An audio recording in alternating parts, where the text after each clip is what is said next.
Have you ever wondered what you want done with your physical remains when you die? If you're young, it's probably not a question you ask yourself all the time, but sooner or later we are going to have to reconcile that, whether that's for ourselves or for someone we love. On June 22nd, 1990, my best friend's family had to reconcile that question head on.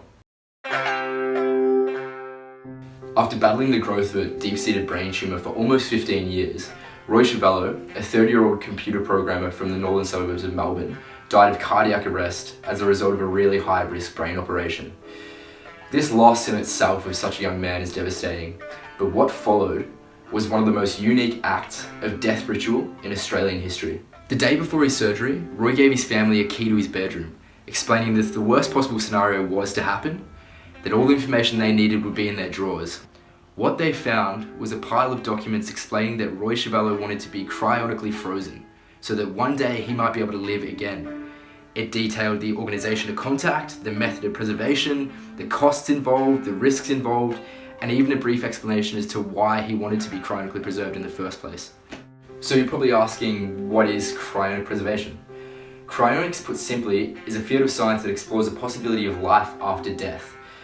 Cryonic researchers kind of work under this assumption that you're not really dead until the information in your brain is lost. So essentially, if you can maintain the brain, you can maintain the person as well.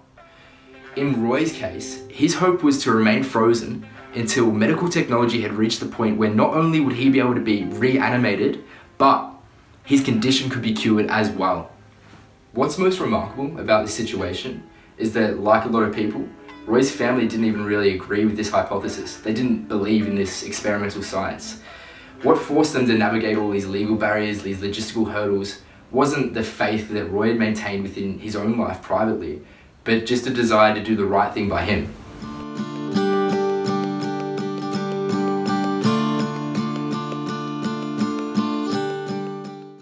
Now, Roy's body remains frozen at negative 196 degrees. It's routinely checked and maintained by a company called Alcor in California.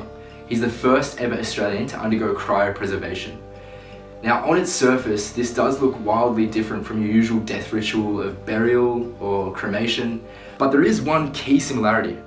Roy chose to put his faith into science over religion or spirituality.